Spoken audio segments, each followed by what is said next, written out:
Welcome to Talking Grit, a Detroit Lions podcast. Powered by the Monroe County Reporters.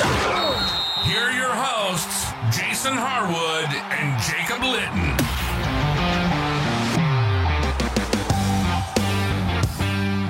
All right, welcome everybody to another episode of Talking Grit. I'm Jason Harwood. With me is Jacob Litton, and today was kind of a milestone day for us, Jacob, in the podcast realm. We hit an amazing number. I'll mention the number.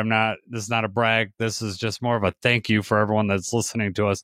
Jacob and I have been doing this for just shy of a year now, and we just hit 30,000 streams on our podcast, which if you ask, I don't know, Jacob, if you asked a year ago when we started this, if we'd ever hit that number, you might have thought we'd been my age. You would have been up to my age, right?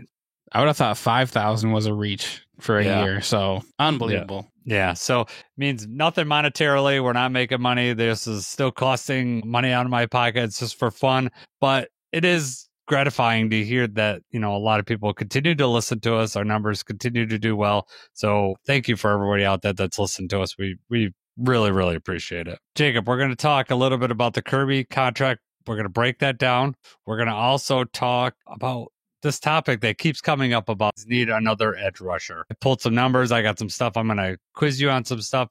As the every fan, I'm curious what your knowledge of like our stats and, from our other edges and just the pressure rate and all that stuff. You're going to just kind of represent the average fan because you're certainly not an average fan, more than most, but just in general, we haven't talked about these numbers ahead of time. So I'm going to quiz you on these and then it'll kind of relate it back to, do we really need another edge rusher in the room with the Lions? Because the big name out there is still Zadarius Smith. And then we're going to have a very early discussion on our depth chart, the Lions depth chart. We're going to go through each of the position groups. We're not going to be calling out or predicting a 53-man roster by any means, but just kind of like what position battles do you see out there at training camps coming up? And then we got a few more miscellaneous stuff out there. So first things first, over the weekend, you do anything good? It's all blur, man. 4 children.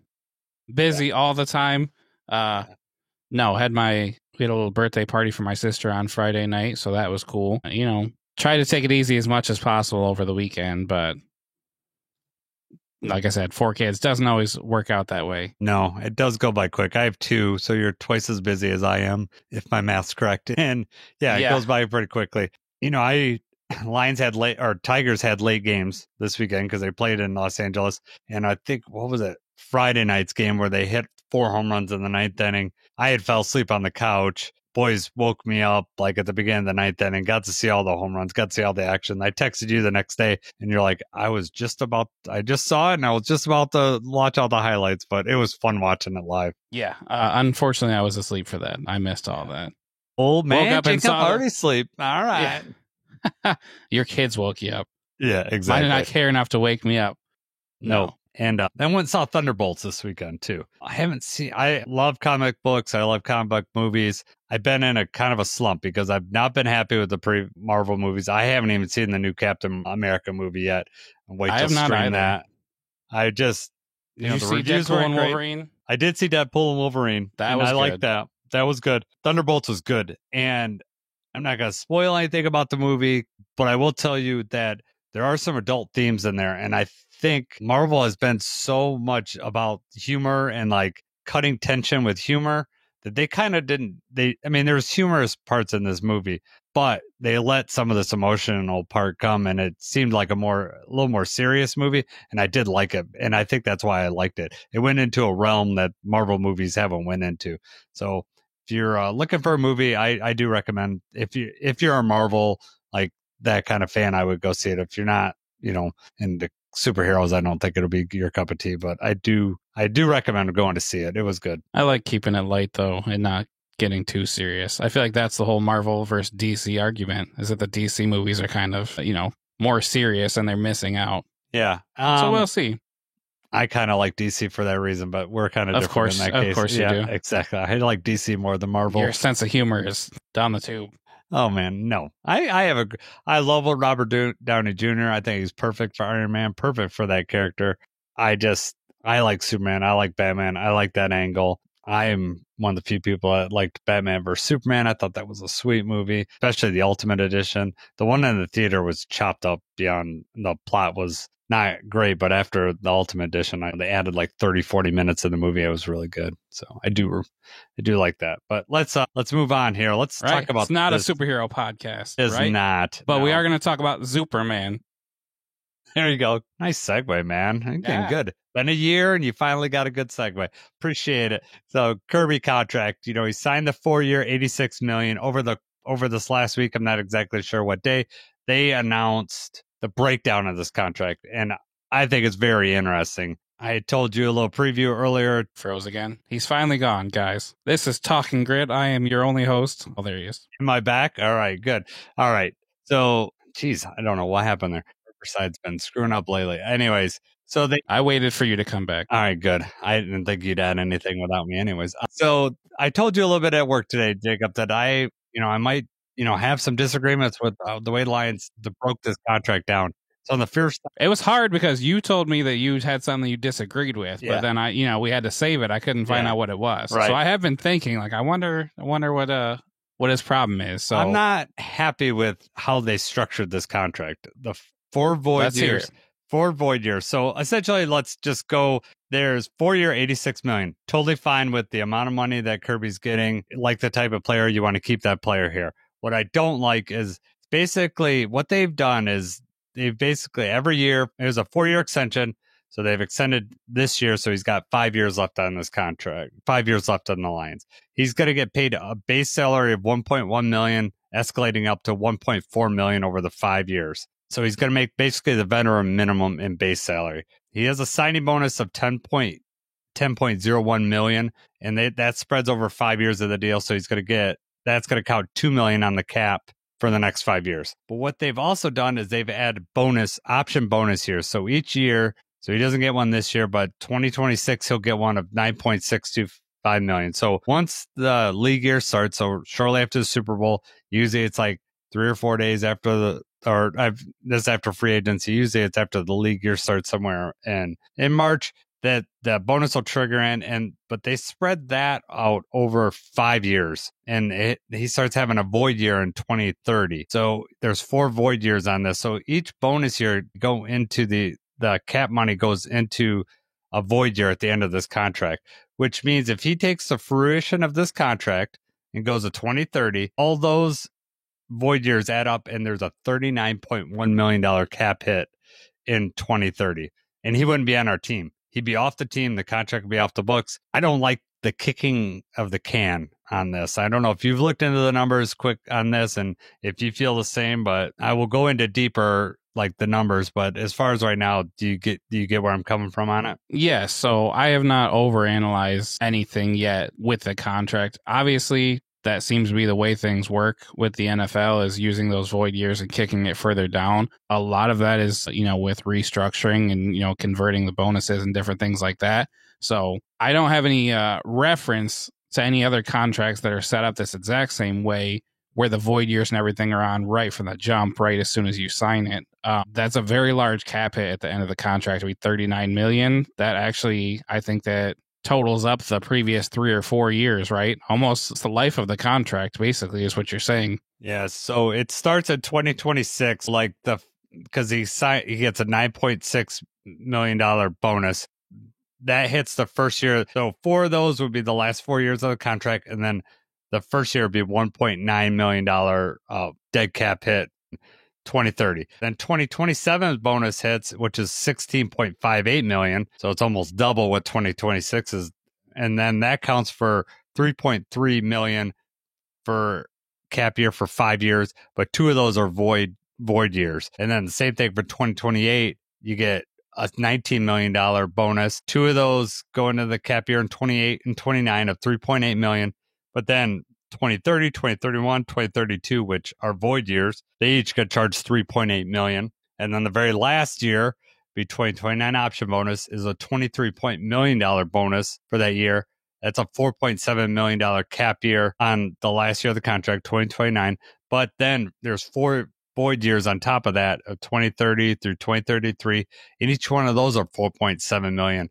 But when you hit that void, like when you hit that void year, all that dead cap money happens at $39 million. It's two things that could help this out. In 2029, like I think the media contract runs out, so they're expecting a huge cap bump that year. And then 2031, there's supposed to be another one when the CBA runs out. So those two things could affect the cap number. So maybe the Lions are banking on that. However, I just don't see how you could have a $40 million dead cap hit on a player. I mean, that's a sizable amount of money that you're going to have to work around. So I just don't like how it's structured. I don't like the kicking of the can. However, it may be a necessary evil if we want to resign all the guys that we want to sign, Jameer, Laporta, Branch, those type of guys. Maybe that's the thinking, but I just don't. I don't want. Will their contracts be set up in this same way, though? Right. You know, how far we keep pushing this down the line. I know.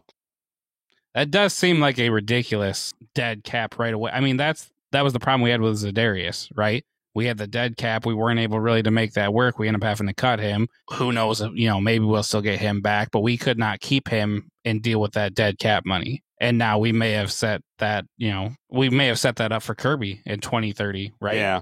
Well, I just think that at some point you're talking probably after the 2027 season, there's probably going to be another extension on the books or something of that nature. Because, I mean, and the closer you get to 2030, the better off, Kirby's in a perfect situation because the Lions, if they need to free up cap room, are going to have to extend him. He'll get, he'll have more negotiating power essentially because he's like, oh, you got a $40 million cap hit. You're going to have to do something with my contract. I don't like how that sets up. You got the Jared Goff deal, which they set up, it's probably going to be restructured after this year because of the enormous cap hit that he's going to have. But they gave themselves some room to do that I felt in like Jared Goff deal, whereas this is like already like pre-condensed down and like we can't do anything with bonuses. It's already done like that. Like I would rather have more flexibility, be able to move the numbers around a little bit more than what they've done with Kirby. I mean, unless they just, I guess you're just expecting the salary cap to explode. You're expecting to have that much more money, and then you're expecting another long-term contract extension, and then you're, Yeah. I mean, he'll be 29 at the end of the contract, so I mean, he won't be old by any means. Right. You would have some room to extend him 2 or 3 years if he's playing at the same level, if injuries haven't occurred. I mean, there's a lot of ifs, right? It's football. Exactly. Right. They are pretty manageable right now if they were cut them after like 2026 or 2027, because the dead cap hit would be, like you're talking like, at that point, you're talking like 12 to 15 million, just doing quick math. After 2028, it starts getting more expensive because more of that bonus money has hit the void years, which, again, I think we've talked about on the cap, but if you don't understand, like once the contract voids, all that money that is in those void years, doesn't matter if it's 2023 void year, it's all due at the time of that cap. And that hits at the beginning of the league year. And so by a certain point, you have to be under the cap. And so you got to negotiate quickly, and that has to be done. And, the player has all the negotiating powers in that if they're going to extend it. And that's why I don't necessarily like the way they've done this. The benefit, what the Lions see and what, is beneficial line is like Kirby's cap hit this year is only 3.8 million. Next year, it's only 5.8 million. The following year is 9.1 million. So his cap hits are very low considering that he's going to be averaging $20 million a year salary during that time, 4-year, $86 million. So his cap hit's very low compared to the contract. But what's happening is you're kicking all that way down, and then all of a sudden you're going to have to, the cap's real. You're going to have to pay, that's going to have to be accounted for in the cap. So I don't know. I'm not a huge fan of it. I don't think it's the end of the world. It may be a necessary evil. Lions know more about what the future may hold than I do, but just in general, I don't like kicking the can down and having to pay for it because I think eventually you turn into something like the Saints, right? You turn into a team that can never do anything free agent wise. They're stuck. They've made bad decisions as far as quarterbacks getting Derek Carr, but say in 3 years, what if Jared Goff turns into Derek Carr and then we're stuck with like bad quarterback contract and we're looking for a new quarterback. We can't get one in here because we can't pay him. I mean, it's working now because of the situation we're in, but it could turn sour quickly, and then you're stuck with all that dead money. Oh, well, I mean, you're hoping in that situation that you draft a quarterback that can play, right? Yes, exactly. I mean, But as Brad Holmes said, that's the way out of that. yeah, but as Brad Holmes says, it's much easier to get worse at quarterback than it is to get better at quarterback. And, you don't know anything about that as Lions fans, right? No, we don't. Bad quarterback play. What is that? Although we went from Stafford to Goff, so we've had some decent runs. Those two, yeah, since 2008. Yeah, exactly. But I mean, I would say Stafford was squeaky clean the whole time he was here. There was plenty of people complaining about him, right? I saw a story online. It wasn't even a story. It was like a meme, but it was like, it's ironic that for however many years it was, it's ironic that for 11 years, the Lions could not put a team around Stafford to compete. And here we are in 2025, and the Lions are one Matthew Stafford away from winning a Super Bowl. I've heard people, I don't know if I haven't seen a meme like that. I've heard people saying that we could trade Jared Goff back for Stafford and, get us to a spot. We kind of had a conversation like that a little bit at work today, right? Right. It's just Stafford could provide something that Goff can't provide as far as like arm talent. I don't know if if it was a straight up trade for 1 year, I don't know, but I'd still rather have Goff. I think that he's less injury prone at this point in his career and all that. But also, I think there's the reason why we brought it up is because, Stafford would have been the perfect grit quarterback for this franchise. We were talking about the Browns game where he, got knocked out. He's mic'd up. I mean, that's still the grittiest thing I've ever seen a quarterback do in my entire life. And I still think that's an all-time moment for as a Lions fan, just seeing that get up and then act like there's nothing wrong when he goes on after the timeout's called, and then as soon as he throws a touchdown, you could tell he's in agonizing pain.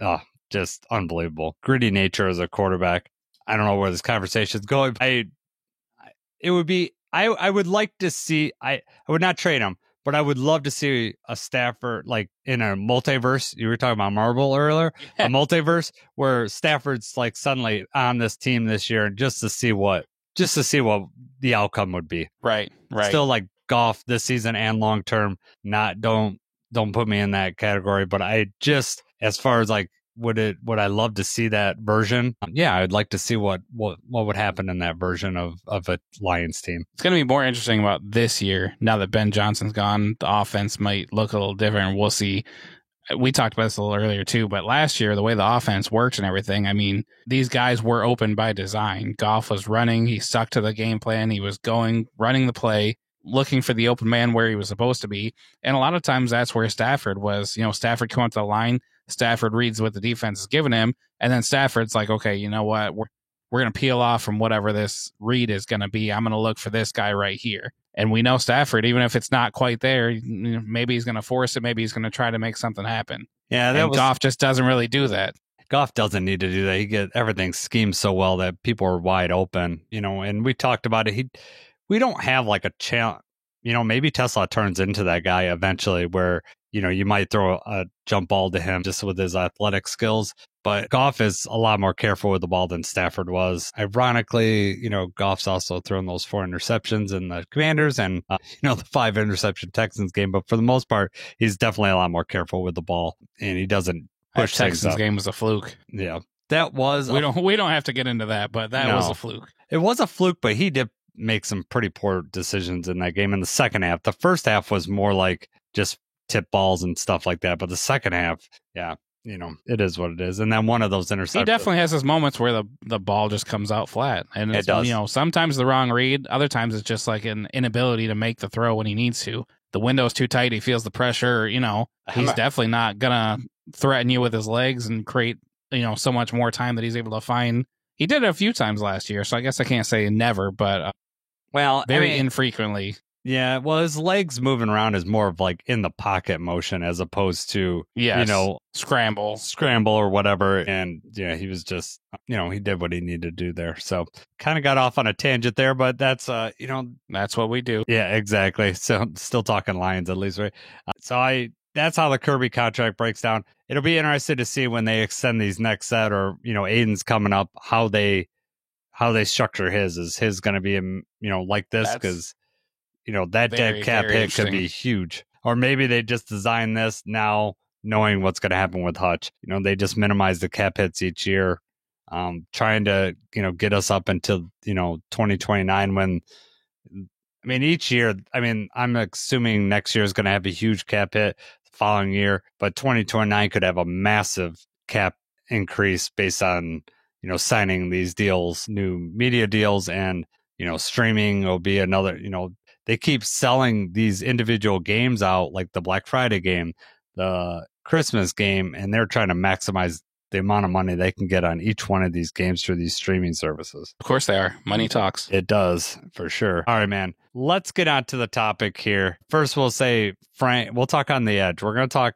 do we need another edge? Frank, one of the listeners here, said, what's up, fellas? Go Lions. He goes, he doesn't, in his opinion, we don't need another edge rusher. So I'm curious what your opinion is going to be, Jacob. Here's what I'm going to say. I'm going to start with overall, let's talk with QB pressure numbers, okay? I'm going to tell you right now, the Denver Broncos led the league in QB pressures total. They had 265. Do you think the Lions were in the top half or the bottom half in QB pressures for the whole season last year? Well, Hutch was a force for those games that he played. We're probably hovering around the middle, right? I would say we're top half. We are number 4. We were number 4 last year, 242 pressures, and that's with Hutch playing 5 games, right? So right. Do you have those numbers? How many pressures did Hutch have, though? I will. Yeah, I got all that. Yep. So I'm gonna go over all his team stuff, and then I'm gonna break down to individual players. So okay. The next thing I want to talk about, Denver Broncos led in pressures. They also led in sacks. They had 63. Next best team was 54, and that's the Ravens. So the Broncos were way above everybody as far as QB pressures and sacks. But do you know where the Lions fell in sack totals last year? You think top half or bottom half? I already told you the QB pressure numbers. I feel like this is the same kind of thing with Hutch, though. Hutch led the league in sacks while he was there. Yes, he fell off, but how long was he still the sack leader? For at least a few weeks, or the pressures, he was still at the top half for half the year. I'm going to say top half again. Well, we were number 23. We had 37 sacks last year. So do you have a breakdown by week or do you have that in front of you or no? Oh, but I'll tell you what I'm going to do. I got a breakdown of Hutch's numbers and then we'll get there. So Hutch had, when he played 5 games, he had 30 QB pressures. This is the NFL Pro numbers. PFF has different numbers than what NFL Pro, but I just did NFL Pro. Those are official stats, so that's what I'm gonna base this on. So if you see another service like PFF and you're saying that doesn't line up, I'm going out the NFL Pro. These are the official stat lines. So 5 games, he had 30 QB pressures. If you extend that out to 17 games, that would have been 102 pressures. He had 7.5 sacks in the 5 games. If you extend that out to sacks per 17, he's at 25.5. The next guy would have been Trey Hendrickson at 17.5. Right.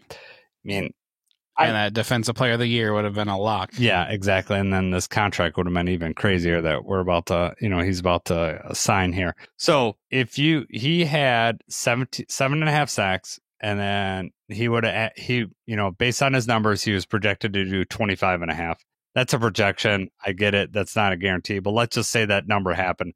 That's a difference of 18 sacks. If you add those 18 sacks that he would have gotten to the 37, that would have bumped the Lions to 55, which would put us at number 2 in total sack numbers for team-wise. Right. My first argument is, in the do we need a rusher? Well, we would have been number 2. We could have possibly been number 2 in total sack numbers with Hutch. So a lot of these problems that people perceive right now, the people that really want an edge rusher are, have short-term memory, and I feel they have short-term memory, and they forget how good Hutch is, right? Okay. So that's my first thing of, no, we probably don't need another edge rusher. I will also say, okay, now your argument could be, well, I don't think he was going to get 25.5 sacks. I think that's a ridiculous number. That would have been an NFL record. Okay. And it's inflated because of the Tampa Bay game. It is. Obviously. It is. But the 5th game, and then Hutch only played half of that, really played 4.5 games. So, you could take that into account. However, I will tell you that other players on this team get sacks because of Hutch's pressures, right? So even if he doesn't get to 25.5 sacks, Aleem probably gets some sacks. Pascal might get a sack, on the other side. They might run up into DJ Reader. Someone else is going to pick up a sack because of Hutch, because of the pressures he's creating. So even if he doesn't get to 25.5 sack, I'm going to say that roughly we get 18 more sacks as a team because Hutch is out there.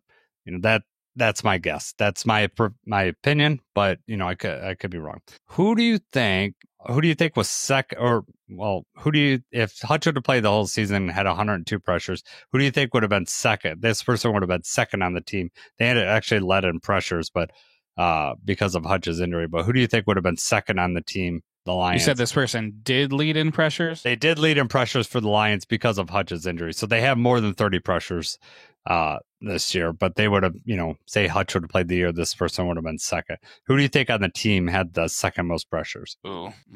Aleem or Levi? It's Aleem.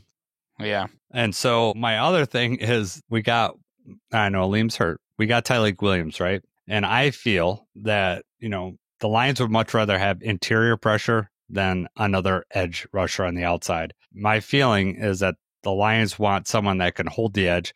That's why they signed Davenport. Davenport will more crush the pocket as opposed to being a speed rusher on the outside. Pascal, while he's not an amazing pass rusher by any means, can hold the edge properly. And that's what the Lions need. So I think, especially when Aleem comes back and you might have the Tyleik and Aleem pairing there, or, DJ Reader or Levi on the inside. I mean, one of those guys they can get pressure out the middle. And I think the Lions would be much happier with pressure out the middle on the other side. And the edge opposite of Hutch would be someone to just either collapse the pocket or just hold that edge. Do you agree with that? Or do you think that here's my counter argument for what you've been saying right now. Yeah. So we'll just start with the Josh Pascal and Davenport thing. Great. Holding the edge. They are able to collapse the pocket. The speed is not there. That's correct. I talked about that as soon as Hutch went out, that I was concerned because now the speed is gone. And Levi played a good deal lining up over the tackle, lining up over the outside, because he had to. And that was another issue. It's just not fast enough to beat somebody to the outside if you had to. You don't have to worry about that when Hutch is on the team. You blitz, you rush 4 because you know that Hutch is pretty much locking down that line. More often than not, anyway. He's locking down that side. You don't have to worry about it. How many plays do you see Hutch chasing somebody from behind because they're running the other way? If you have better edge rusher or faster edge rusher on the other side, maybe they're not able to do that. They have to come up the middle, and that's when Aleem, DJ Reader, Tyleik, Roy, that's when they're going to create a problem there, and you shut the offense down right there. My biggest concern is that we are assuming, with the numbers, the data, and everything that you have, we're assuming that Aiden is going to come back this year and instantly look like he did last year. Yep. That's how many years did it take of work? And, which he still obviously is working very hard. He's doing everything right. Mentally, I think that he has got it, obviously. He knows what he's doing out there. Is his body going to hold up? He has a broken leg. How long is it going to take before he can fully unleash that thing? Who's to say that he's going to come back week 1 and be as fast? The spin moves and everything that he's got, are those going to be as effective? And if they're not as effective, then you're in trouble. Then it's too late to get another guy. Then we're in that circle that we were last year where it was like, let's sign this guy off the street. Let's get that guy. Let's try to just get what we can. That's why I feel like we need more edge help. I'd be completely fine with just getting Za'Darius back. Mm-hmm. If the dollars are right, I'm completely fine with just getting Za'Darius back. Yeah. I don't like the prospect of going into the season saying Hutchinson on one side, and then we'll have Davenport. Hutch plays 90+% of the snaps every single season.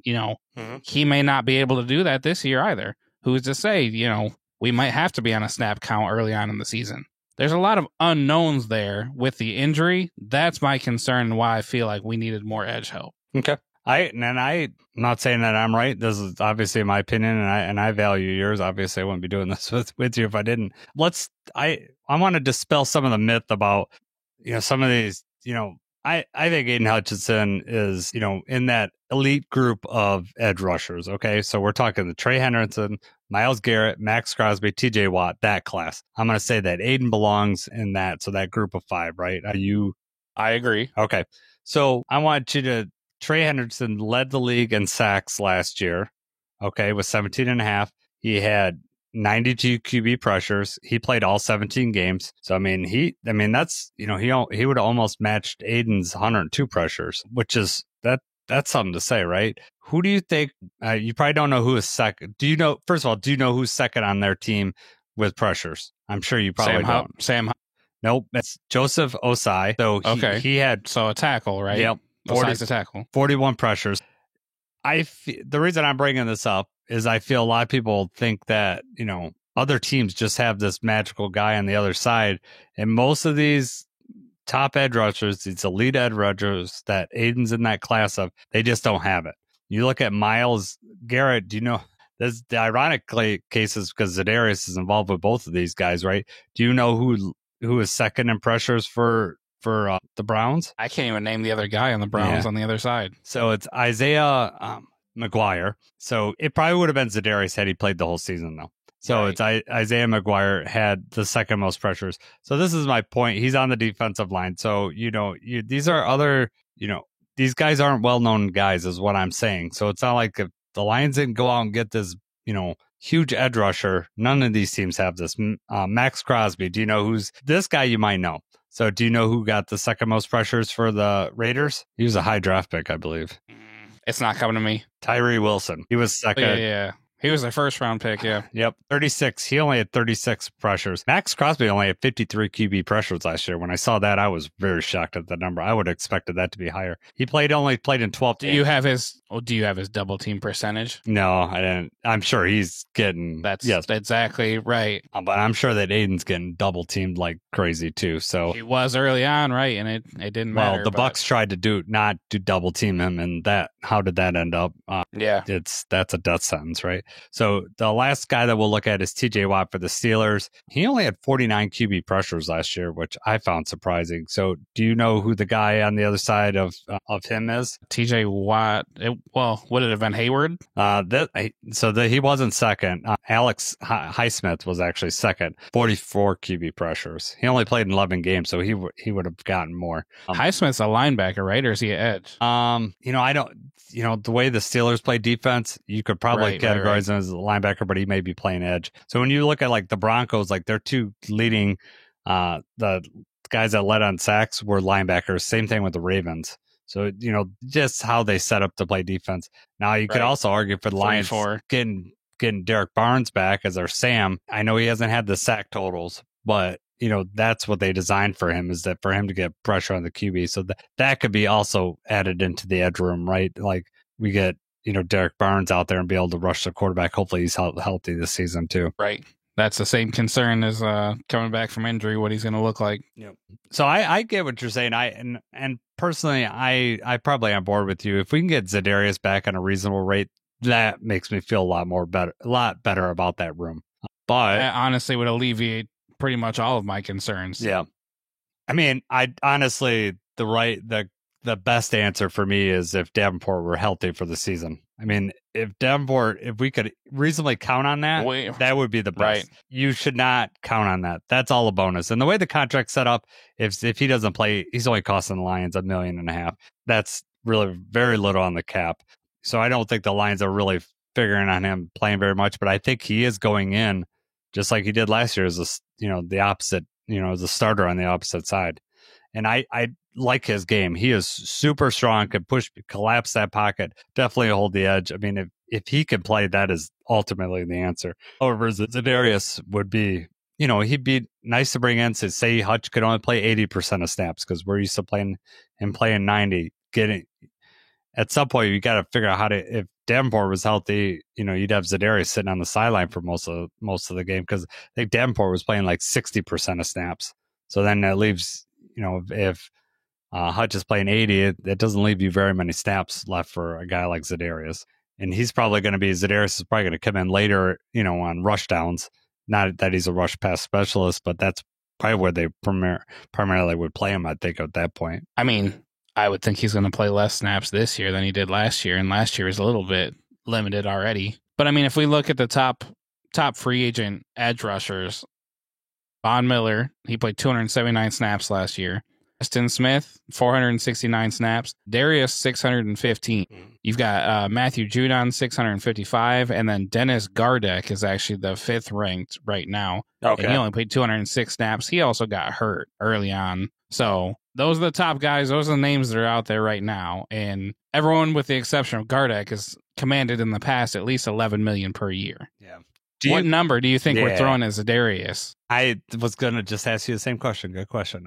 For me personally, I think that they would max out around 6 or 7 million. I think if he didn't have that dead cap hit of 6 million for next season, they would not have cut him. I think they would have kept him for the 6 million. So I'm wondering if that's what they're sitting around, that number. I don't know the number that they have in mind, but what did you have a number in mind? No, that's actually exactly. I was thinking 1 year, 6 mil. Mm-hmm. You just don't. Obviously, the multi-year thing, I think, is out of question right now because we have too many people we have to re-sign, too many different things coming up. So you definitely can't say, okay, we'll sign you for 2 or 3 years and average you at 6-7 million a year. That's just not going to happen. Yep. Yeah, no, he's getting a 1-year deal. And I mean, and honestly, he's probably not in any hurry to sign any of these deals because, he's a veteran. He doesn't want to do all this camp stuff. He's just going to come in later on and just, coast through a little bit. But well, here's another question though. Yep. Would you rather have Za'Darius at 6 million or Von Miller at 10? Yeah, Von Miller at 10. Oh, man. Von Miller 82.4 Pro Football Focus ranking last year. Obviously the snaps are limited because he did kind of, conserve coming on passing downs and stuff, but yeah, highly effective when he did. Yeah, I don't know. That's close. I think you talk about getting the people talking. Von Miller coming to Detroit. It would. I just don't know about the fit. I don't know. I don't know what I don't know. I'm not saying no. I think I'd be excited if Miller came to Detroit, but 10 million is a large cap number. I want to carry some of this over so that we can extend our guys. Although you're just talking 4 million more than Za'Darius. In the world, for the games, I don't have it in front of me, but most of the time, Za'Darius did not play more than 50% of the snaps for us anyway, right? I mean, it wasn't like he was out there every down. That's why he wasn't. Some people thought that he was disappearing or not doing what they thought he was going to do. It's he's not out there very much either. No, but I think a lot of those edge rushers are like that. They want to conserve that energy. Hutch is a freak that he could be out there at playing number one at 90% of snaps, number two playing at a high level for those 90% snaps. Right. Yeah, absolutely. I just don't know if there'd be enough snaps for Von Miller on this team to pay him 10 million if I'm paying per snap. However, if he gets 10 sacks or something like that, that might be worth it, opposite of a healthy Hutch. What's your feeling? Would you do it? The pros and cons there. I mean, that's tough. For 1 year, you go all in. I mean, I don't know, man. I think I would do that. You would do 1 year, 10 million.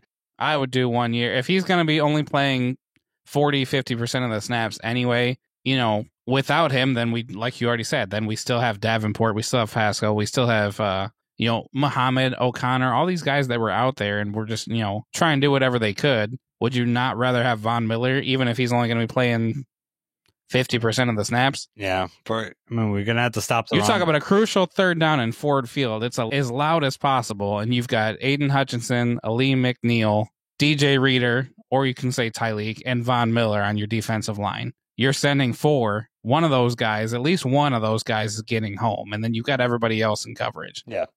No, I could see the benefit there. That's crazy. Is 10 million feasible though? Do you think Von Miller signs for 10 million in 1 year? What did Bosa just sign for? 12? I can look that up. Because Bosa's also a little bit younger than Von Miller, right? Right, but Bosa also has more. I mean, I don't know. Von Miller, he played all of last year, right? Was he injured at the beginning of the year and then came in towards the end? I don't know how many games Von Miller played. So that's another question. I just have a snap count. I don't have his actual. Bosa was 1 year, 12 million with the Bills. Okay. 13 games played. Had 6 sacks in those 13 games, had 35 QB pressures. Previous year was 12 games in 2023. He actually had 0 sacks in 2023. That's interesting. I would not have. Yeah, I kind of thought he was done after 2023. Didn't think that he was going to keep doing the same thing. And then he kind of had a little bit of a resurgence last year. But so, he's had 8 sacks the year before that in 2022. 2021, he had 9.5, then 8, and then, 14.5 was his last great year with the Broncos. That was 2018. So I don't know. After seeing all that, I don't know if I paid 10 million for that. I'd rather pay the 6 million. If I had a choice between the two, I'd rather have 6 million for Za'Darius. And then And you have Za'Darius's numbers for the Lions in front of you? yes, I do. So Za'Darius's numbers for the Lions. Let's get over here. So I actually have them broke down for the Browns and the Lions. The Za'Darius had 9 games with the Browns, 26 pressures in that time. He had 5 sacks with the Browns. So he played, it says 8 games with the Lions on the NFL Pro, but the first game, I know he didn't play. So he was like inactive for that game. He had 34 QB pressures with his time with the Lions and 4 sacks. So he had 9 sacks last year over the course of the whole season. Mm-hmm. I mean, I think, and then, his 4 sacks with the Lions, he's opposite of Muhammad and all these guys that we talked about, Pascal. So, he's willing to get more of the attention, whereas this year would be different. He'd be facing what he had with the Browns, where, everyone's double teaming Myles Garrett. They're going to double team Aiden Hutchinson. I think and he played twice as many snaps as Von Miller. So if you're talking the numbers that you're telling me, if my choice is $6 million for Za'Darius and $10 million for Von, I'd probably go the $6 million for Za'Darius. I at this point in their careers, that's where I'd be at. I'm still not convinced that we do need another edge. I know that it sounds just like in our conversation here that you really feel that we do. I'm borderline. I mean, a lot of it's going to be contingent on Aiden, right? If he comes back healthy, and that could be a big if. But if anyone's going to come back at full go, I think it's Aiden, and I think he can come off. Well, let's say Aiden comes back and he's only operating at 70 or 80% for at least the first half of the season. What are the odds Davenport lasts the whole season without getting injured? Yeah. Levi has an injury history. I mean, if you don't sign anybody, that makes your starters, your rotations, Josh Pascal, Al-Qadim Muhammad, and then the rookie Hassanin. Yeah. I mean, we got Nate Lynn come back. He had a promising preseason last year. He's going to be back. So, I mean, if he doesn't get injured, that could Ukwu look pretty good in the preseason. I mean, there are some depth guys that could surprise us next year. Another year of, off-season program growth, assuming they come back healthy. There are guys on our roster that, could take a step forward too, besides just like Hassanin. And right. Could, yes. We also don't want the same situation as last year with his injuries. The injury bug starts happening, and then here we go. That's correct. I'm with you, man. I'm with you. Then they're calling up Jason Harwood and asking if his cleats still fit, and let's put him on D-line. No, I don't want to be. No one wants to see that. No one wants to see that, especially Lions fans. So, no. But I would not be blown off the line every single play. Yeah. I'd also, Preston Smith's another name that you had mentioned earlier. Depending on how reasonable his contract would be, I wouldn't mind seeing him in a Lions uniform too. Yes, he was kind of somewhere in between Von Miller and Za'Darius Smith.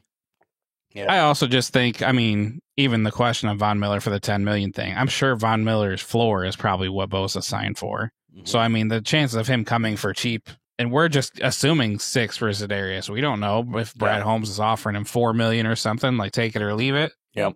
Yeah. We'll see. They've made the offer, right? That's what they've said, is that the offer's been made, the ball's in their court. There's not going to be any sort of we're not negotiating at this point. Yeah, I'm pretty sure that they, that was probably the conversation before he got cut, was like, hey, this is what we're going to sign you for. And, this is what we have allotted for you. And, he didn't want it, so he decided to go. But I think it's still pretty amicable between so Za'Darius camp knows where the Lions are at. We don't know where they're at, but we know where where the Lions are at. We've already kind of went through the edges on this team, asking Davenport to be healthy the whole season. That's probably not going to happen. If we get half the season, I'd be pretty happy with that, to be honest with you. That's more than I'm expecting. Just getting Aiden back is going to be a big difference. It's going to be a question mark on how well he comes in. We've seen the new workout video with Aiden. You want to touch on that a little bit? You were kind of surprised at some of the, I won't say backlash, but surprising takes on the video, I guess. Right, yeah. So, we see the video. He's got the leg sleeve on and everything. He's working out. He looked much better than the last video. And I thought it was really encouraging, to see him out there. He's still working hard. He looked like he was moving a little more fluidly. He was moving faster. Still not 100%, but he's definitely coming along. So then, yes, I was surprised to see people commenting and sharing and talking about, how he was cooked and how bad he looked, and, talking about how, he'll probably never get back to what he was before. And I didn't get that from, it was a short video clip, but I did not get that perception of it at all. No. What were your thoughts? I was more encouraged. I was like, all right, he's running around. He's doing edge drills now. He's running around the circle. Aiden to me has always looked kind of clunky running. Like even before he was hurt, he's a big man. I mean, he's super tall. Just the way he can bend is pretty amazing, but he doesn't look like the most smoothest athlete that I've ever seen. What he can do and his motor, what really sets Aiden apart from everybody else. And, and his smarts and his football IQ and stuff like that. But he looked much better running. And some of that stuff, like I pointed out to you, when he was running on the treadmill, at least when it was flat, the treadmill wasn't on. He was pushing that treadmill with his legs. Like he was making the belt spin with just his legs, which, I was impressed with his broken leg. Obviously got all the strength back in there. And then he was doing hill climbs at full sprint speed on that treadmill. Looked fine to me. I didn't get the backlash. And I don't know if that was just clickbait stuff or what, or if people really thought that. But I was light years ahead of the previous workout videos that we've seen from Hutch. Yeah, right. I'm assuming he's going to be ready for contact and training camp. Whether the Lions let him do that, I don't know. If it's up to Hutch, I'm sure he's going to want to be at full go. But the Lions might also, take it a little slower and just kind of ramp him up. He hasn't played football, in quite a long time, since week 6 of last year. Do you think that the Lions are going to wait to sign him to a contract before they get him on the football field? Do you think, like, that's why we didn't get the contract around the time that Kirby is? They want to see what he does on the football field, to see if he is fully healthy, to see if there are any residual effects. Do you think that has anything to do why we haven't seen a contract extension yet? That makes sense.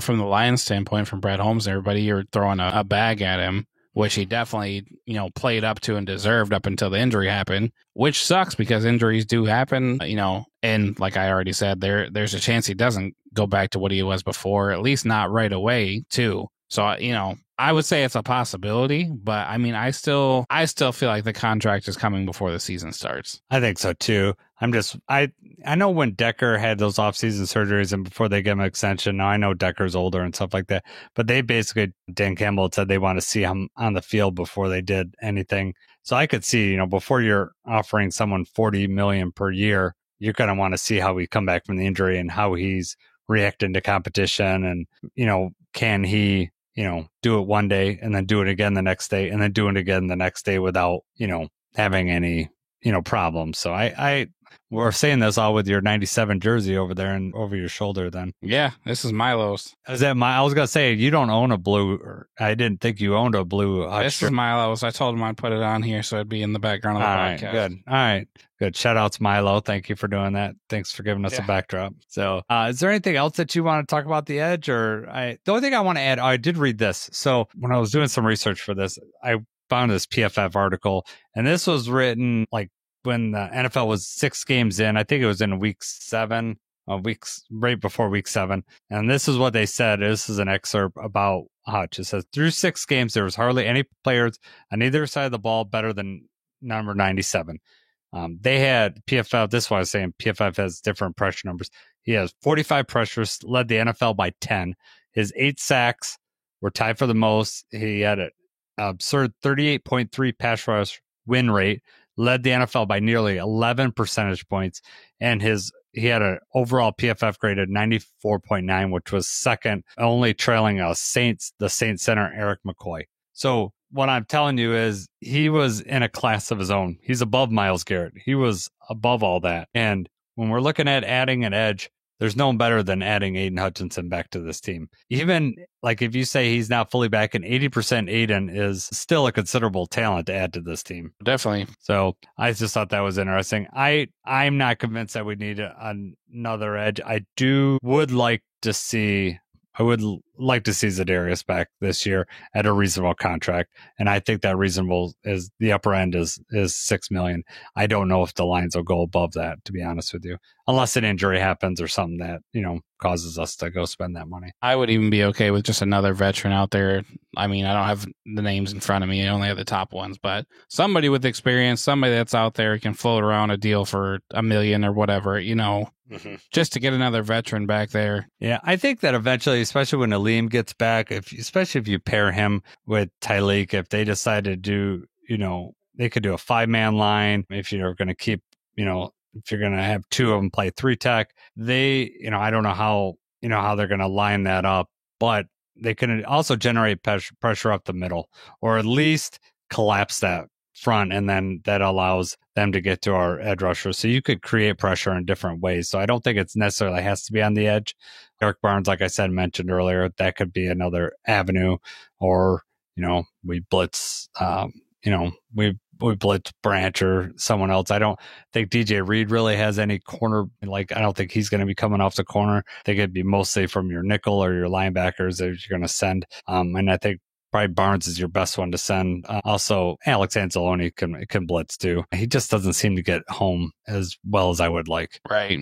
Disrupts the play, but yeah, he's not really getting the sacks, getting in there. And I also, when you're looking at some of the secondary numbers for the Lions, when I looked at it, we actually allowed the second most time to throw. And I remember that a lot. We would pressure and blitz, but we were not getting home. But our coverage in the secondary was so good and so tight and I expected to be the same. I think DJ Reed is a replacement for Carlton Davis. Can expect similar things. I think Terry Arnold's going to get better. So I think our secondary is going to play very similar to what it did last year, if not better. And so I'm expecting us to have tight coverage. And even if we can just get the quarterback, if they have to rush throws or they're uncomfortable throwing, that's all we need, because we'll have tight coverage. We'll be able to get some turnovers, or at least some, get some pass deflections and stuff like that. It's the name of the game. Get home, disrupt the play. That's right. Exactly. So even if you don't get the sack, just cause the quarterback to throw off the timing, get right. Yeah. Be uncomfortable.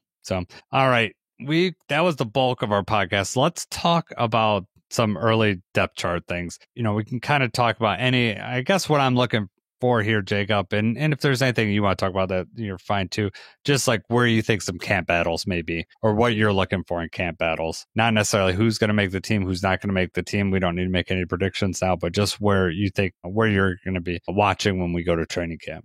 So quarterback, I am interested in Hendon Hooker. I'm interested in see how he looks in the next, that's about the only thing I'm looking at the QB room from a preseason standpoint is how does Hendon look? Exactly. You hope that he's improved a little more, but. Yep. As far as running backs, I don't think there's going to be any surprises here. I think you're going to go with Gibbs, Montgomery, Reynolds, and Vaki. I want to see Vaki, right? Vaki's the wild card. We kind of know what we're getting with the other three.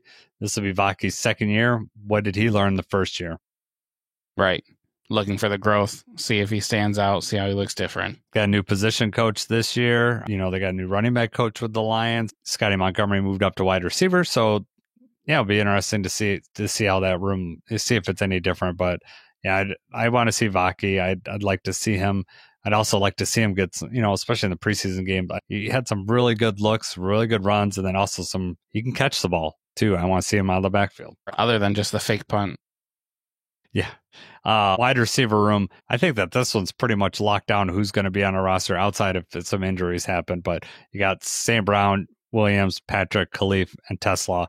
I think those are your five receivers that you're going to see make the team. If anyone else makes it from, in the wide receiver room, it's either due to injury or they're going to be just the special teams like a gunner or something like that. Like if Lovett or, Kennedy will definitely be on the practice squad.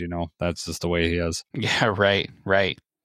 It's going to be interesting for Tesla to see how he looks. And, I don't remember the anticipation, I guess, or the pressure that you would put on a third round pick. A lot of people, kind of feeling up in the air about trading up for him and everything like that. So it's weird that the pressure is going to be on him right away as the fourth or fifth receiver on the team. Yeah, I think it's only because of the trade up that people would feel that pressure. But he's essentially the fifth wide receiver. So well, it's the trade up, but it's also the fact, the whole value and where draft boards and, he's projected 6th, 7th round. A lot of people had him really later, some undrafted free agent, he's really low on a lot of boards. Mm-hmm. And then we move up and get him in the third. That's the thing. Brad Holmes rolling the dice here. And yeah, he said that was his favorite. I think on the 97.1 interview, Brad Holmes said that was his favorite, pick of the draft. So. And that doesn't necessarily mean that he's going to come in and contribute right away. No, it doesn't. But the pressure is on him, probably a little bit unfairly because of that. Yeah, I think, all eyes will be on him. I don't know how much pressure. As long as the Lions are winning and moving the ball, I don't think that pressure comes in that standpoint. But people's interest will be piqued with him, much like they were with JMO. When he came in at the end of the year when he was injured, he scored that touchdown in the first. JMO was under an immense amount of pressure. Well, I don't know. He was a first round pick also, but I mean, but also I think it was just an immense amount of interest. I don't know, like we were winning. So I don't know. I think it's just different. I look at it as different from that. We're not expecting him to come in here and light the world on fire. Everyone's going to be interested in him doing well, but also I don't think if he doesn't and we're winning and Amon-Ra, J-Mo, Tim Patrick, Khalif, they're all doing their jobs, I don't think that, I mean, for me personally, I won't be mad that Tesla's not doing his thing. Exactly. It's a little bit different for us, but I mean, and maybe, like I said, maybe the third round pick thing is not quite as bad, but for J-Mo, absolutely, people were on his ass all the time. They, you know, yeah, they and some of that was the round. off They expected, yes, but the off-field stuff. I think, to be honest with you, if I had to say, I think the pressure on that pick would be more on Brad Holmes than Tesla. To be honest with you, it's not Tesla's fault that he was on third pick. I think, you know, people would be more mad at Brad Holmes if Tesla doesn't come out and do things. But I think anybody that thinks he's going to come out here and just light the world on fire in his first year, they're going to be all disappointed because I just don't see that. I just don't think that's in the cards for him. So you're Tesla, right? Mm-hmm. You're Tesla right now. You grew up a Lions fan. You played at Hillsdale. This is your team. This is your city. Draft day, they move up. They get you in the third round. It's all a dream. And then instantly you're hearing the backlash. Brad Holmes, why'd we pick this guy? Why'd we get him here? You don't think he's feeling the heat? You know, he wants to prove Brad Holmes right. He wants to prove the team right. But I think, okay, my thing is on these guys, the way the Lions pick some of these players is they just love football, right? And so that's the mindset that you have to go in. I need to go in and get 1% better every day. And that's what you hear preached to these guys. And that's, I know because the players say it, I know that the coaching staff is saying it to them. So as long as he keeps that in mind, that he just needs to get, you know, a little bit better each day and keep stacking days, then I think that then he'll be fine. If he starts worrying about all that chatter, then there's going to be a problem because he's not going to be able to live up to that. He's going to be the fifth option wide receiver.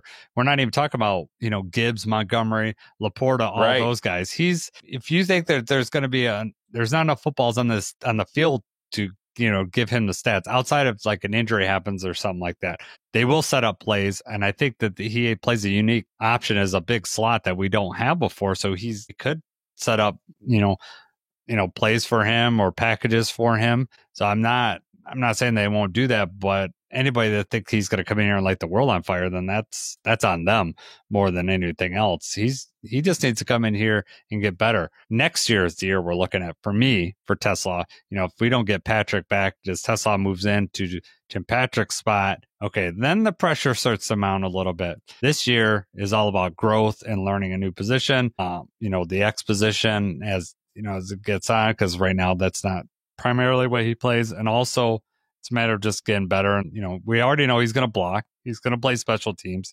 He's going to contribute in ways that probably aren't going to see on the box score. So that's, you know, it'd be nice in the spring. And, you know, I'm sure he's going to get plenty of snaps in preseason games. We're going to see him plenty of them. I think once the season starts, a lot less of Tesla. Right. That's the logical way to look at things. Yes, and that's where I sit, you know, I sit in the logical brain, but, you know, when I'm watching it and screaming at my TV, sometimes I'm not logical. But some people on Twitter and social media are acting like they're watching the game all the time. You know, they're just screaming like with the pure emotion instead of like thinking about things. I don't know. I don't think there's going to be any surprises in the tight end room this year. I think it's Laporta, right? You know, they got Kenny. I don't know how to pronounce his name. Is it Yeba? I don't know how to pronounce his name correctly yet. I don't know either. So him and Shane Zylstra will be, you know, fighting out for tight end 3. That doesn't overly intrigue me. Offensive line is very intriguing. That is where a lot. See those guards. Yes, exactly. How is that going to line up? The Glasgow, Mahogany, you know, you're going to have Tate Rallage in there. And then probably at some point, Miles Frazier is going to be, you know, it'll be, you know, he's going to start out on team 3, Miles Frazier. We'll see where he bounces around to. See if he can get up to team 2, the second team by the end of training camp. You know, if he gets up in that range, then, he may be I'm active telling you, on man, game I day. feel that I'm feeling that it's going to be a close battle up until the end. Yeah. I know you're really excited about Miles Frazier, and I am too. I just like what we did at guard, getting Ratledge gives, and hopefully Mahogany comes, does his thing, and he Right. just solidifies that he wants to be a starter, and Ratledge gives Graham everything he can get, and we'll see how that all shakes out. And if Graham and Mahogany are the ones that start and they, fend off the rookies for now, that's a pretty good, second team. And then they're just learning a little bit more and getting better. Yep. And then at some point they'll someone will get supplanted or someone gets injured, unfortunately, and they'll be in there. I mean, our depth at that position after this draft I'm really happy with that, Yes. Yeah. So the camp battle there, that's where my interest will be, where they line up. I'll be listening for Jeremy and Eric to tell us, how they're looking in camp. Especially you can listen to Eric and Eric Schlitt, and he'll have all the breakdowns and tell us, how it'll look up. We will be able to see, the rookies will be, we're not. You won't see too much of rookie minicamp for these guys, but we will be seeing pictures and seeing how they line up, and where Miles Frazier, I'm wondering where they're going to have him line up. Tackle, guard, they're going to probably have him all over. They're going to have him, do center. Maybe not this opening weekend, but, who knows? Edge, or are you interested in Hassanin, right? See what he looks like, right? In Honolulu Blue? Absolutely. I actually, I didn't look today. I've been trying to look to see if they announced any numbers for the rookies. I have not seen any yet. Not for the Lions. I've seen other teams announces, but I have not seen the Lions. But if they don't get announced, we'll kind of see, and these are early numbers because they can also change right up until, the roster, depending on who gets cut and all that stuff. So, yeah. We'll see. Definitely like seeing the jersey on, like seeing what number they go with, like seeing how they look. I mean, pretty much everywhere else on the defensive line, there's no other new names, right? Yep. I mean, that's the only one. Yeah, so your starters right now, as I see it, are Hutchinson, Davenport. Levi will play both inside and outside. You got Pascal on the outside. Then you got Al-Quadin Muhammad, Hassanin, and then guys we mentioned in our previous segment. You got Nate Lynn, Isaac Ukwu, and then they have an undrafted free agent, Keith Cooper Jr. He's going to have a tough time making the team undrafted on there. But, who knows? He could end up on the practice squad. Defensive tackle, now we got our number one draft pick, right? Tyleik Williams is in this group, he's going to be a lean for probably the first month and a half of the season. At least the Lions are going to be, maybe even 2 months, right? You're hoping that he comes in and just plays the 3-tech next to DJ Rader, next to Roy Lopez, and does an admirable job. Pat O'Connor's still on the line. You got Makai Wingo, had an injury. Hopefully he can come back. We re-signed Miles Adam, who we picked up out the practice squad from Seattle last year. Broderick Martin's the other name in this list, right? And this seems like the last go-round for Broderick, right? He's going to have to do something in camp to be able to make this team. Yeah, we talked about this before. I just, unless he's been working all off season and really taking it more serious than he has been, I don't know how he makes this team. Yeah. Outside of an injury, that's going to be tough. Or, if he comes in here and balls out, that would be great. But absolutely right. But, he just chance after chance, he hasn't done it yet. So I know. We'll see. Maybe he's feeling the heat now. And if he doesn't make it, that's the first big miss of, Brad Holmes drafting, right? He traded up and got him early. It's another one like we talked about. Tesla, wasn't expected to go in the third round. He was, Broderick Martin was definitely a late day three pick, by most boards. And, we traded up and got him. He hasn't measurables that are awesome, but he just hasn't all put it together. So we'll be interested in seeing that in camp. Broderick Martin, how he does. And obviously Tyleik Williams. I really want to see, how we're going to use him. I assume it's just mostly in the Aleem McNeil role, but I want to see how he looks. From far away, he's going to look like Aleem. Yeah, exactly. And I'm not going to complain about that. I love Aleem McNeil, and we have two of those on the team. That just makes very dangerous when they're both healthy. Definitely. Linebacker, you got Jack Campbell come back, Alex Anzalone, Eric Barnes is back, should be healthy. Elcom's coming back. He is going to be hurt. We did sign Grant Stewart from, he's mostly your special teams guy, but the Lions didn't sign him just to play special teams. He's going to be in the Malcolm Rodriguez spot until Malcolm comes back, at least in my opinion. You still got Trevor Nowaski, Anthony Pittman, Ezekiel Turner's back, Beauplan, and Duron Gilbert rounds out the last 2 linebackers. It's a solid room. I mean, it's not full of world beaters, but I like that room a lot. I like the way it's built. I mean, outside of Stewart, we're returning everyone else from last year. Mm-hmm. Yep. I do not have as much faith in the depth of that room as you do. Yeah, but I'm hoping. I like Stewart. I think he could play really well. And then, Malcolm's the backups. If Campbell, Anzalone, and Barnes are in there, we will lose Malcolm on special teams because he's also a very good special teams player. But Grant Stewart is an excellent special teams player. So that he's kind of replaced there. And when Malcolm comes back, that's decent depth for that room. Trevor Nowaski is not a bad.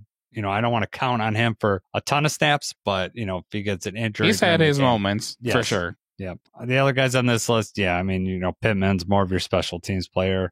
Ezekiel's definitely depth. The other guys are definitely, we're hopeful we're not getting down that far in the depth chart. Hopefully these, Campbell, Anzalone, Barnes stay healthy this year for the most part. I mean, we didn't draft a linebacker. We did not address the same position at all. So God forbid Barnes isn't ready to come back, or where's the depth there? Yep, I know. But you're gonna have holes somewhere. I mean, you can't draft guards, and I mean, we needed to have.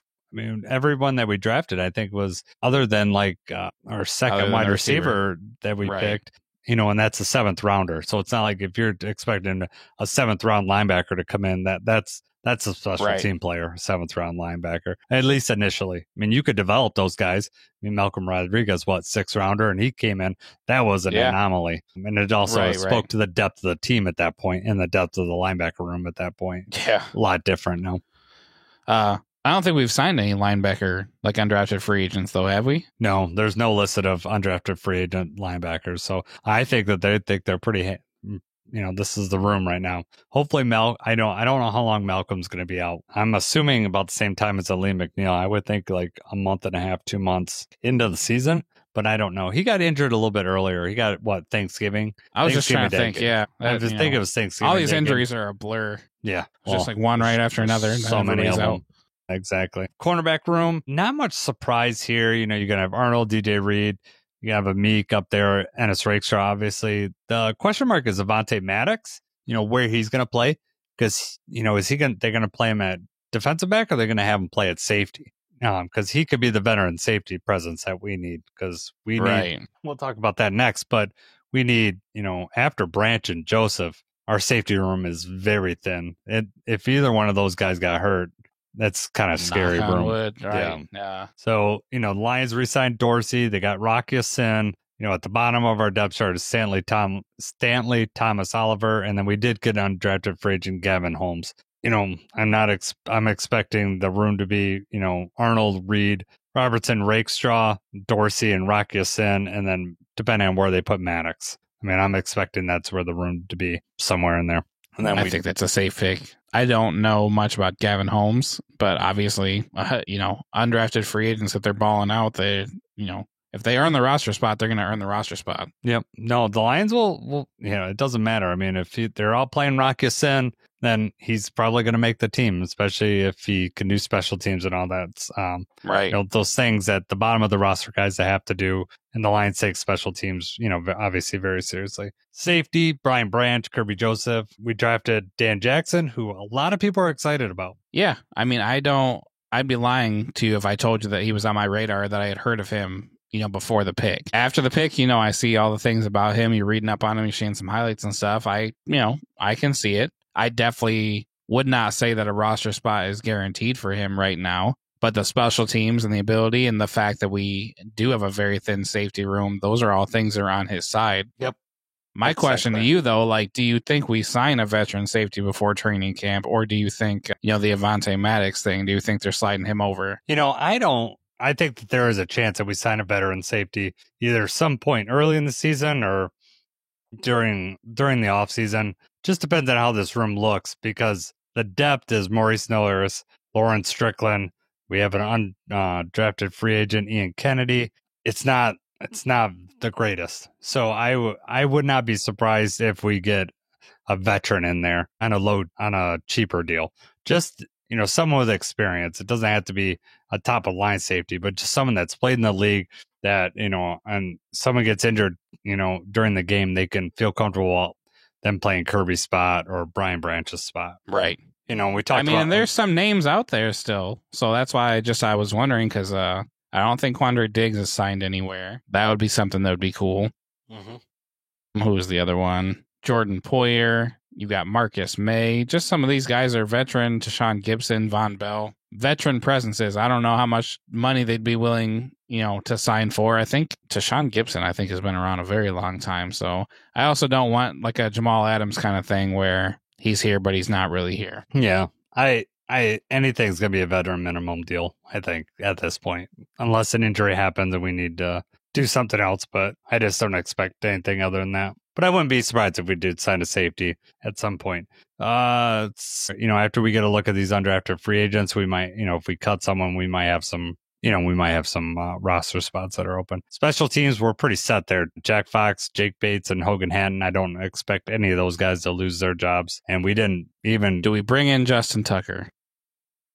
No, man. How quickly he fell, right? And it wasn't even like, I know he's got the personal, the Deshaun Watson type issues there, but he was like 31st in kicking percentage last year in the league. He was like second to last, so it wasn't like he was lighting the world on fire. He fell like really fast, right? After being automatic for so many years in a row, just so consistent all the time, and then all of a sudden he's just dropping to it was like 72% or something, like just crazy. Yep. And then the Ravens drafted a kicker. As soon as they draft a kicker, writing's on the wall there. You don't draft a kicker. You don't spend a draft pick on a kicker without thinking you're going to keep that guy. I don't think you spend a draft pick on a kicker, but I get you, and I'm probably with you. Historically, when does that work out? Even the high ones, you look at, what they're rare. Well, remember the Raiders spent Sebastian Janikowski sent a first round pick on a kicker, which that should get you fired if you're a GM. I'm sorry, but that's ridiculous. Right. But the funny thing about that is Janikowski was their kicker for how long? And was a good kicker for how long? Exactly. No. And that's one of the rare cases it works out. But even spending a first round kick. Kind of, but right. Because what you gave up, it's like Yeah. Was that worth it? Yeah. So. But that was before I was watching the draft religiously, so I can't even imagine hearing the kicker going first round. And it was like, I don't even think it was like the end of the first round, too. I think it was in the 20s somewhere when it happened. It was pick 17. Was it 17? Yeah, I was thinking it was in the 20s. That's even crazier. A couple picks later, the Detroit Lions at pick 20, we picked a big offensive tackle out of Oklahoma. Do you remember his name? Nope, I don't. He had a brother that I think played for the Packers. Yeah, I don't know. Who was it?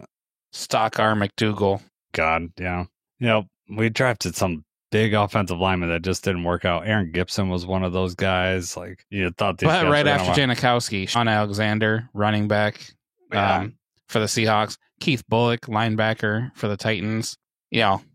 No quality. There's guys out there that could have been more important to you. So, yeah. Yeah. That was, I think, when Al Davis was still running the team, and he always wanted to make a headline more than build a football team, it felt like to me. And we'll see. Mission accomplished then, huh? Exactly. All right. So a couple of things before we head out of here. The Lions canceled mandatory minicamp this year because we're doing the Hall of Fame game. So I think training camp's going to be moved up a little bit. So it'll be interesting. That might start, late July instead of early August. So we'll see. When we're going to be able to go up there, that may impact our schedule a little bit. And, that obviously gives the Lions an extra game because of the Hall of Fame game. So we're going to get an extra chance to see Tesla and the guys at the bottom of the roster. Do you like that or no? Do I like that we got the Hall of Fame game? Yeah. Excuse me, man, I got a cough a lot. I don't like that we have an extra game. A team that was riddled with injuries, I don't want to give us an extra game to get any injuries.